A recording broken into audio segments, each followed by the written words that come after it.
नमस्कार दोस्तों, HTML tutorial series के इस एक और शानदार ट्यूटोरियल में हम HTML की इमेज फाइल पाथ से रिलेटेड प्रॉब्लम्स के बारे में चर्चा करेंगे। हम देखेंगे कि इमेज टैग में फाइल पाथ या इमेज एड्रेस से रिलेटेड कौन-कौन से इश्यूज होते हैं और उनको कैसे फिक्स किया जाता है। So let's begin.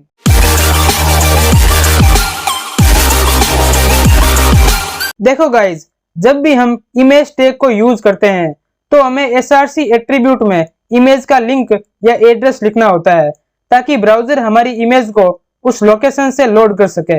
लेकिन इस कार्य के दौरान हमें कुछ प्रॉब्लम्स या इश्यूज फेस करने पड़ सकते हैं, जैसे कि incorrect file path, missing images या ब्रोकन लिंक्स।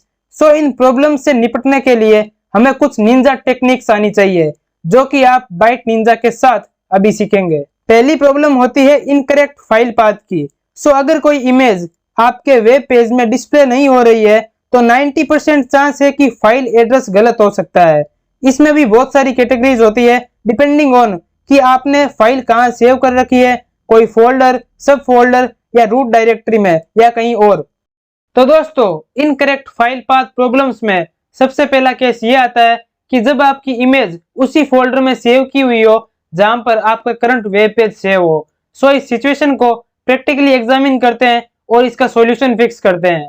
सो ये रहा हमारा फोल्डर डेमो और यहाँ पर आप देख सकते हो कि हमने इमेज और वेब पेज दोनों को एक साथ सेव किया हुआ है। यानी कि हमारा पहला केस यही था कि इमेज और वेब पेज दोनों एक ही फोल्डर में हो। सो हमारा टास्क ये रहेगा कि हमें इस बैकग्राउंड इमेज को हमारे वेब पेज में डिस्प्ले करवाना है।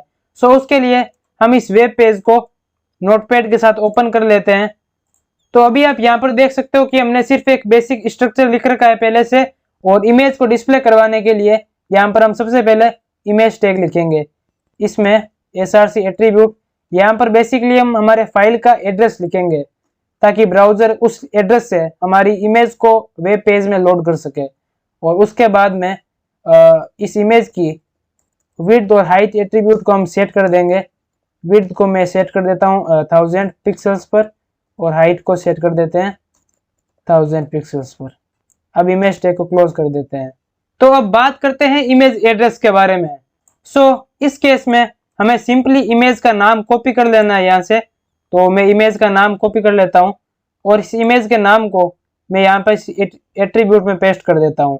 फिर उसके बाद में आपको इस जो भी ये इमेज है उसका फॉर्मेट देख लेना है। सो अभी यहाँ पर इसका फॉर्मेट जेपीजी है, तो मैं इसका फॉर्मेट यहाँ पर लिख देता हूँ। सो अब मैं इस फाइल को सेव कर देता हूँ और देखते हैं कि क्या हमारी इमेज अब डिस्प्ले हो पाएगी ब्राउजर में। तो गाइस, आप देख सकते हो कि जो हमारी इमेज है वो एकदम परफेक्टली शो हो रही है ब्राउजर में। तो जब भी ऐसा केस हो जहां पर इमेज उसी फोल्डर में सेव की हुई हो जहां पर आपका करंट वेब पेज है, तो आपको कुछ नहीं करना। इमेज डिस्प्ले करवाने के लिए सिंपली आपको src एट्रीब्यूट में उस इमेज का नाम लिख देना है विथ फॉर्मेट, और आपकी इमेज बिना किसी दिक्कत के यार डिस्प्ले हो जाएगी। दूसरा केस ये आता है कि जब इमेज किसी सब फोल्डर में सेव हो, तो इस केस में हमें इमेज एड्रेस अलग तरीके से लिखना होगा। तो यहाँ पर आप देख सकते हो कि ये हमारा मेन फोल्डर डेमो है और इसके अंदर एक और फोल्डर है इमेजेस, जिसे कि हम सब फोल्डर भी कहते हैं, और इसके अंदर वो इमेज है जो कि हमें हमारे वेब पेज पर डिस्प्ले करवानी है। सो उसके लिए हम हमारे वेब पेज को नोटपैड के साथ ओपन कर लेते हैं और उसके बाद इमेज पाथ की जगह हमें उस फोल्डर का नाम लिखना है जहां पर हमने हमारी इमेज सेव कर रखी है। सो यहाँ पर हमारे इमेज के फोल्डर का नाम है इमेजेस। तो अब हम इस नेम को कॉपी कर लेते हैं और सिंपली इसको यहाँ पर पेस्ट कर देंगे। फिर उसके बाद हमें स्लैश का यूज करना है और यहाँ पर हमें हमारी इमेज का नाम लिख देना है। सो इमेज का नाम था बैकग्राउंड और उसके बाद हमें इसका फॉर्मेट भी लिख देना है। अब हम इस फाइल को सेव कर देते हैं और टेस्ट करते हैं कि क्या हमारी इमेज अब सक्सेसफुली लोड होगी। सो अभी आप यहाँ पर देख सकते हो कि जो हमारी इमेज है वो सक्सेसफुली लोड हो चुकी है। बट अब हम ये ट्राई करते हैं कि अगर मैं इस फोल्डर का नाम नहीं लिखूं तो क्या हमारी इमेज डिस्प्ले होगी। तो गाइज, आप देख सकते हो कि जो हमारी इमेज है वो यार लोड नहीं हो पा रही है। सो इसलिए तो अगर हमने हमारी इमेज को किसी सब फोल्डर में सेव किया हुआ है तो हमें उस फोल्डर का नाम भी इंक्लूड करना होगा इमेज पाथ में। सो अब हमारी इमेज वापस डिस्प्ले होने लग जाएगी। Okay fine.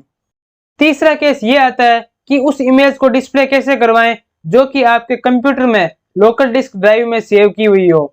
सो अभी हमारा वेब पेज अभी डेस्कटॉप के ऊपर है और जो हमारी इमेज है वो अभी लोकल डिस्क डी में है। सो ये रही हमारी इमेज। सो अब हमारा टास्क ये रहेगा कि इस इमेज को हमें हमारे वेब पेज में डिस्प्ले करवाना है। सो अभी हम हमारे वेब पेज को ओपन कर लेते हैं और फिर देखते हैं। सो ये रहा हमारा वेब पेज और अभी हम ट्राई करते हैं कि क्या इमेज डिस्प्ले हो पा रही है। सो अभी आप देख सकते हो कि अभी हमारी इमेज डिस्प्ले नहीं हो रही है। तो अब इमेज दिखाने के लिए हमें इस एड्रेस को सही करना पड़ेगा। तो उसके लिए हमें सिंपली इस फाइल को, जो भी हमारी इमेज है, उसकी लोकेशन को कॉपी कर लेना है। सो आप यहाँ से प्रॉपर्टीज में इमेज की लोकेशन को कॉपी कर लीजिए और उस इमेज की लोकेशन को यहाँ पर इस एट्रीब्यूट में पेस्ट कर दीजिए। अब जो चीजें हैं जो आपको चेंज करनी पड़ेगी वो आप ध्यान से देखना। इस बैक स्लैश को हमें स्लैश में कन्वर्ट कर देना है और डी से पहले हमें एक और स्लैश लगाना है। सो अब आपको फाइल को सेव कर देना है। अब आप देख पाएंगे कि जो हमारी इमेज है वो सक्सेसफुली लोड हो रही है। सो ओके, हमारी इमेज सक्सेसफुली आ चुकी है जो कि हमने लोकल डिस्क ड्राइव में सेव की हुई थी। इनकरेक्ट फाइल पाथ प्रॉब्लम्स में जो फाइनल केस है वो है कि अगर आपने इमेज 1 लेवल अप डायरेक्टरी में सेव कर रखी हो। सो 1 लेवल अप डायरेक्टरी का मतलब ये होता है कि जैसे कि ये हमारा मेन फोल्डर है डेमो और इसके अंदर हमने हमारी इमेज को सेव कर रखा है, लेकिन यहाँ पर एक सब फोल्डर भी है जिसका नाम है फोल्डर और उसके अंदर हमने हमारा वेब पेज को सेव कर रखा है। सो आप यहाँ पर देख सकते हो कि जो वेब पेज है वो तो सब फोल्डर में है, लेकिन जो इमेज है वो इसके जस्ट ऊपर यानी कि इसके एक लेवल ऊपर वाले फोल्डर में सेव की हुई है। सो यहाँ पर फोल्डर के जो ये फोल्डर है इसके 1 लेवल ऊपर जो डायरेक्टरी है उसका नाम है डेमो और डेमो में हमने हमारी इमेज को सेव कर रखा है। सो 1 लेवल अप डायरेक्टरी वाली इमेजेस को हमारे वेब पेज में कैसे दिखाना है उसको हम अभी देखते हैं। तो अब हम हमारे वेब पेज को नोटपैड के साथ ओपन कर लेते हैं और यहाँ पर इस एट्रीब्यूट में आपको सबसे पहले आपकी इमेज का नाम लिखना है विथ फॉर्मेट। तो हमारी इमेज का नाम था यहाँ पर बैकग्राउंड और फॉर्मेट था जेपीजी। अब क्योंकि जो हमारी इमेज है वो 1 लेवल अप डायरेक्टरी में सिचुएटेड है, सो उसके लिए हमें एक स्पेशल सिंबल का यूज करना पड़ेगा जो कि ये बताता है कि जो इमेज है वो जस्ट ऊपर वाले फोल्डर में लोकेटेड है। तो यहाँ पर हमें 2 डॉट लिखने होंगे और उसके बाद में स्लैश। तो ये जो सिंबल है वो ये बताता है कि जो इमेज है वो जस्ट एक ऊपर वाले फोल्डर में लोकेटेड है। सो अब हम इस फाइल को सेव कर देते हैं और चेक करते हैं कि जो हमारी इमेज है वो लोड हो रही है नहीं हो रही। सो अभी आप देख सकते हो कि जो इमेज है वो सक्सेसफुली आ चुकी है। दूसरी प्रॉब्लम आती है मिसिंग इमेजेस की। अगर इमेज लोड नहीं हो रही है तो हो सकता है कि ब्राउजर को वो इमेज मिली ही नहीं या आपने उसे अनफॉर्चुनेटली कोई दूसरे फोल्डर में ट्रांसफर कर दिया हो। तो इस इश्यू को सॉल्व करने के लिए मेक श्योर कि आपने इमेज करेक्ट लोकेशन पर रखी है और जो एड्रेस आपने लिखा है वो एग्जैक्ट उसी फोल्डर का है। अगले वीडियो में हम कुछ और फाइल पाथ रिलेटेड प्रॉब्लम्स के बारे में चर्चा करेंगे। जरूरी सूचना, अगर इस वीडियो से आपको ज्ञान मिला हो तो वीडियो को लाइक करो और चैनल को सब्सक्राइब करो।